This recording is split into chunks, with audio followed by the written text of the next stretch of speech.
Published 2016 Est. 5 November 2017. Updated 2023 Est. 5 November 2017. Supermarkets and food giants are secretly lobbying the government to thwart public demands for a deposit and return scheme on plastic bottles.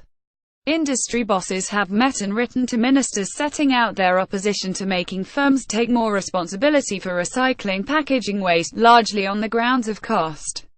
Specifically, they detail unanimous industry opposition to a deposit and return scheme (DRS) for plastic bottles and drinks cans.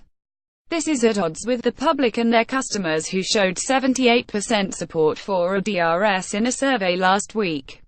Among the 5 boss involved in the lobbying is the British Retail Consortium. The BRC speaks for all the main supermarkets, including Tesco, Asda, Sainsbury's and Morrisons. The same organisation opposed the introduction of a 5p fee on throwaway plastic bags. But the supermarkets have since praised the reduction of more than 70% in the number of bags issued at the tills and the fact millions of pounds have been raised for good causes.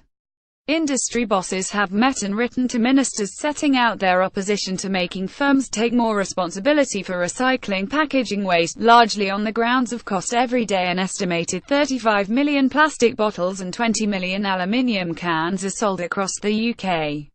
Currently, less than 60% of the bottles are collected for recycling.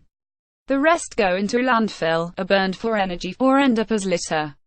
Evidence from other countries, including Germany and Norway, shows that the introduction of a simple deposit on plastic bottles and cans can raise collection rates to 90% and above.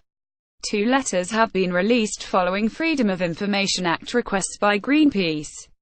The first is dated September 28 last year, and refers to an earlier meeting with Environment Minister Therese Coffey on the issue of packaging, waste and recycling. The letter emphasizes the financial might of the organizations, stating, "We estimate that the combined membership or our 5 organizations has a turnover of around £280 billion and accounts for over 40% of UK manufacturing employment." It raises objections to proposals from the EU to require the industry to do more to collect and recycle packaging.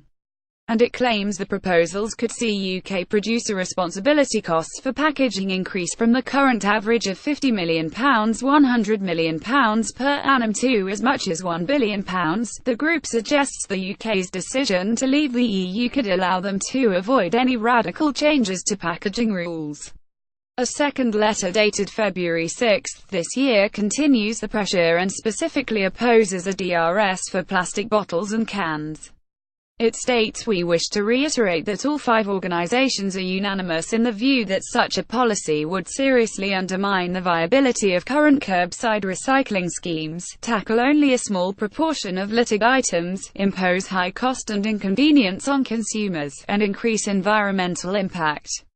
Every day an estimated 35 million plastic bottles and 20 million aluminium cans are sold across the UK. In fact, these organizations are no longer unanimous.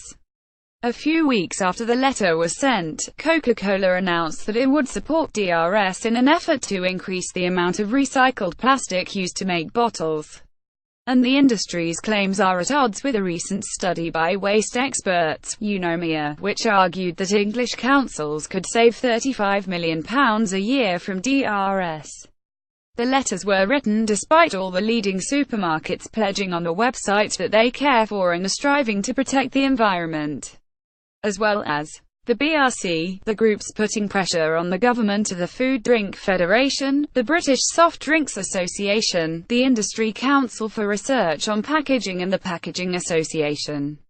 Oceans campaigner at Greenpeace, Tisha Brown, said that if the industry refuses to carry the cost of dealing with plastic waste, it is passed on to taxpayers.